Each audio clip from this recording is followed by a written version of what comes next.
बिहार की राजनीति में जो दिखता है वो होता नहीं और जो होता है उसे समझने के लिए सत्ता के गलियारों की उन परतों को उधेड़ना पड़ता है जहां बड़ी बड़ी साजिशें और रणनीतियां दफन होती हैं। आज हम बात करेंगे बिहार के उस पावर गेम की जिसने एक कड़क मिजाज नेता की चमक को फीका कर दिया और एक साइलेंट प्लेयर की लॉटरी लगा दी। नमस्कार, आप देख रहे हैं वाइबन बिहार झारखंड। मैं हूं आपके साथ मुदिता त्रिपाठी। क्या आपने गौर किया है नीतीश कुमार की मुख्यमंत्री की कुर्सी छोड़ते ही सबसे बड़ी चोट किस पर पड़ी?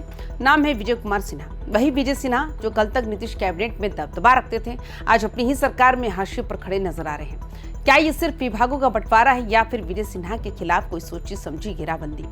सत्ता के पुराने समीकरण यानी नीतीश कुमार के मुख्यमंत्री रहते हुए विजय सिन्हा 2 बार डिप्टी सीएम तो बने, लेकिन सम्राट चौधरी जैसे ही मुख्यमंत्री बने नई कैबिनेट में विजय सिन्हा की हैसियत महज एक साधारण मंत्री जैसी होकर रह गई। सबसे चौंकाने वाली बात जानते हैं क्या?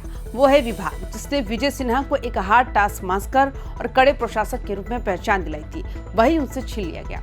हम बात कर रहे हैं राजस्व एवं भूमि सुधार विभाग की। पिछले कुछ महीनों में विजय सिन्हा ने इस विभाग में वो खौफ पैदा किया था कि भ्रष्ट अधिकारियों की रूह कांपती थी।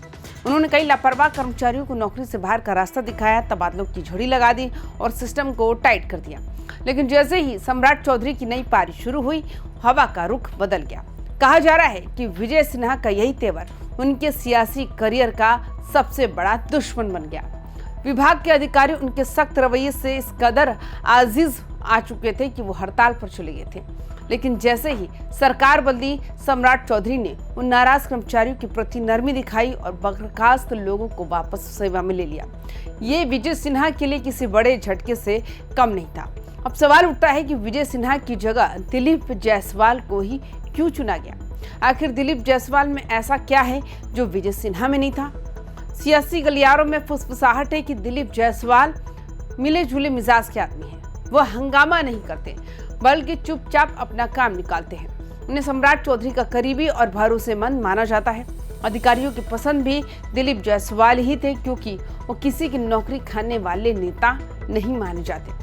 विजय सिन्हा को कृषि विभाग थमा दिया गया है। चर्चा तो यहाँ तक थी कि उन्हें गृह मंत्री जैसा कदावर पद मिलेगा, लेकिन उन्हें मिला वो विभाग जहाँ फिलहाल सन्नाटा है। क्या ये विजय सिन्हा का डिमोशन है या फिर बीजेपी ने जानबूझकर अपने इस दिग्गज नेता के पर कतर दिए ताकि गठबंधन की गाड़ी बिना किसी शोर शराबे के चलती रहे? कुछ लोग कह रहे हैं कि विजय सिन्हा पर पोर्टफोलियो का बोझ ज्यादा था, इसलिए विभाग बदला गया। लेकिन असली सच जो वो है जो बंद कमरों में तय हुआ, यानी अधिकारियों का दबाव और सम्राट चौधरी की पसंद। बिहार की इस नई कैबिनेट में विजय सिन्हा की चुप्पी बहुत कुछ कह रही है। क्या एक ईमानदार और सख्त नेता होना आज की राजनीति में गुनाह है या फिर दिलीप जायसवाल जैसे साइलेंट परफॉर्मर ही लंबी रेस के घोड़े साबित होंगे? पटना की सत्ता में शुरू हुआ ये नया अध्याय विजय सिन्हा को कहां ले जाएगा, ये देखना वाकई दिलचस्प होगा। तो आप क्या सोचते हैं, क्या विजय सिन्हा के साथ नाइंसाफी हुई है?